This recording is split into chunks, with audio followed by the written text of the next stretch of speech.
Hello friends, good morning, welcome back to my channel Sandhya blog. তুমি অনেক সাথে গাই সবাই কেমন আছে জানিও। তো আমিও ভালো আছি। তো আমি সন্ধ্যা, আমি তোমাদের সাথে আজকে একটা নিউ ভিডিও স্টার্ট করি। তোমরা সবাই কেমন আছে জানিও। আর তো চলো গাই, সকাল সকাল দেখেছো আমি কোথায় গেছিলাম তোমার জল আনতে, কারণ রুমের পিছনে মানে জল আনার কাছে আর কি বলতে পারো, পিছনে আর কি।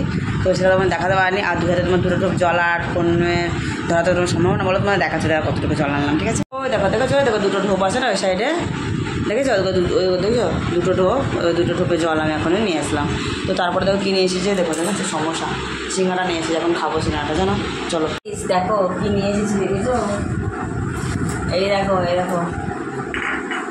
ঢালছে। হ্যাঁ, এর মধ্যে কী করাতে বলতে জুজু করাচ্ছে, জুজু। এই দেখো চাটনি দেয়নি নাকি? হ্যাঁ চাটনি দিয়েছে। এই দেখো দেখতে পাচ্ছ, এই দেখো দেখেছ?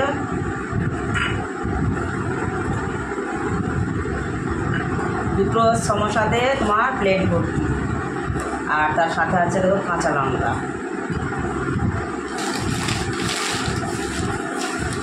আর তার সাথে একটা জিনিস রেখেছে, এই দেখো এটা কি বলো তো, চাটনি।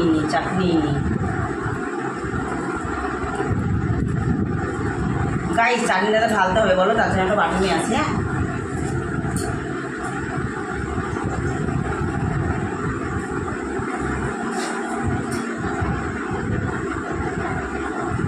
চলো চাটনিটা এই বাটিটা ঢেলে নিই। হ্যাঁ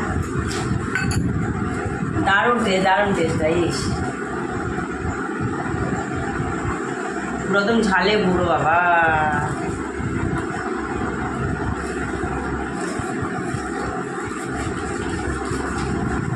চাটনি সমোসা ব্রেকফাস্ট আর গাইস।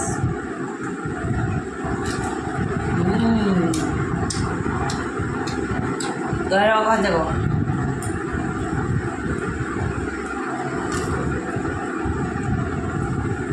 চলো খেয়ে নি। হ্যাঁ তো গাইস দেখো খাওয়া দাওয়া শেষ করে চলে এসেছি একটু সে টেলার্সের দিদিটার কাছে। তো যখন এখানে দেখো এই নাইটিটা নিয়ে এনেছি তো তোমার মারার জন্য, জানো। তো দিদি বললো যে আমি তো মেরে দিলাম, তুমি গায়ে দিয়ে একটু দেখো। তো তার জন্য তোকে একটু গায়ে দিয়ে মেপে দেখছিলাম আর কি কেমন হয়েছে না হয়েছে গাইস। তারপরে রাস্তায় এসে দেখি দেখো এই যে চিনেমাটির এই জিনিসগুলো আমার না খুব নজরে পড়লো, জানো। আর দেখতে কত সুন্দর লাগছে গো, তার জন্য তোমাদের সঙ্গে একটু শেয়ার করে দিলাম। তো গাইস এই চিনেমাটির জিনিসগুলো কেমন লাগছে তোমরা জানিও তো। এই দেখো তোমার মাটির ঘুপু, তোমার দেখো চিনেমাটির সব পাথরেরগুলো সব কিছু মানে A to Z, তোমার তুলসী, তারপরে তোমার তুলসী মন্দির, তোমার ময়ূর, গরু, তারপরে দেখো এখানে তোমার অনেক গাছের ফুল গাছও বিক্রি করা হয়, তুলসী গাছও বিক্রি করা হয়, তোমার ঝাউ গাছ, মানে যাবতীয় তুমি যত গাছ নেবে সবই তোমার এখানেই পাওয়া যাবে। কেমন লাগলো জানিও, ওকে। তো গাইস তারপরে দেখো আমি একটু বসে পড়েছি কমলা লেবু খেতে।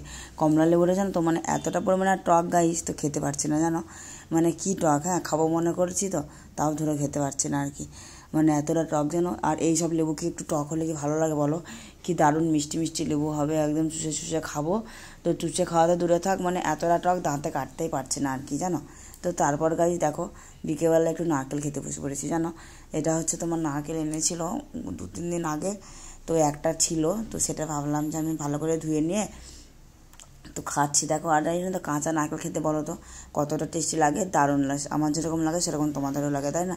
তো তারপরে দেখো ইভিনিং গাইস, তো দেখো তোমার রান্না বান্নার জন্য আমি সবজি কাটতে বসে পড়েছি আর কি। সবজি কাটবো আবার কি, সব তোমার কাটাকুটো হয়ে গেছে, তোমার আদাটা কাটছে আর কি, জানো। আর মোবাইলটা তোমার চার্জে ছিল, তখন ভিডিও করতে পারিনি। তো এখন তোমার চার্জে ফুল চার্জ একদম 100% হয়ে গেছে, তার জন্য একটু নামিয়ে নিলাম ফোনটা। তো তারপরে দেখো আমি রসুন ছাড়িয়ে রেখেছিলাম, রসুন ছাড়ানো আছে। তারপরে দেখো আদাটা একটু ছাড়িয়ে নিয়েছি আর কি। আদাটা ছাড়ালে আমার প্রায় সব কিছু কাটাকুটো প্রায় কমপ্লিট হয়ে যাবে। তো গাইস জানো তো তোমার তরকারিতে তোমার আদা না দিলে কেন কী হয় বলো তো? একমাত্র হতে তরকারিতে তোমার টেস্টি হলো আদা আর রসুন আর জিরে বলো। কিন্তু আমি জানি না গাইস কেন যে আদা আর রসুন প্রতিদিনকে ছাড়াতে হয় আর কি। হ্যাঁ শুধু আমার বলে না গো, তোমাদেরও বলো, আদা রসুন পেঁয়াজ জিরে সব কিছু দিতে হয় আর কি। তো গাইস দেখো রাতেকার সবজি কাটতে গিয়ে আমার যে কী অবস্থা হলো দেখো, রাতেকার সবজি কাটতে গিয়ে আর কি। হ্যাঁ আর আমার ওই যে নারকেল এতটা লেবু, মানে টক লেবু, তা সেটা হয়তো তোমাদের বললে বুঝতে পারবো না। এইসব লেবু খেয়ে না যেন কীরকম যেন করছে যেন পেটে, কীরকম করছে মানে ফুটুক ফুটুক করছে, ওই টক জাতীয় লেবু খেয়ে আর কি। ওই সব লেবু টক হলে একদম ভালো লাগে না।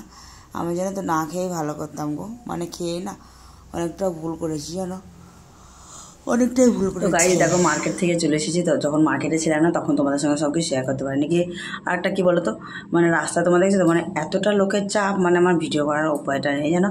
আর তোমার সেলফি সেটা তোমার সাথে করে নিয়ে যায়নি, বুঝতে পারছো রাস্তাঘাটের ব্যাপার। এরকম করে তোমার ভিডিও করতে যদি তোমার ফোনটা ছিনিয়ে নিয়ে চলে যায় তখন কী করবো বলো তো। তো দেখো তোমার হসপিটাল থেকে চলে এসেছি, তারপরে তোমার বাজার থেকে সব কিছু চলে এসেছি। আর এখন ইভিনিং, এখন তোমার আমি জল খাবো, যেন একটা শশা খেলাম আর জলটা তোমার গরম করলাম। জলটা 10 মিনিট পরে খাবো, কারণ ধরো জলটা খুবই গরম আছে, এখন তো তোমার খাওয়া যাবে না। তো জানো চলো দুটো ইনস্টাগ্রামে দুটো রিলস বানিয়ে নিই, হ্যাঁ, তারপরে তোমাদের সাথে আসছে, ঠিক আছে।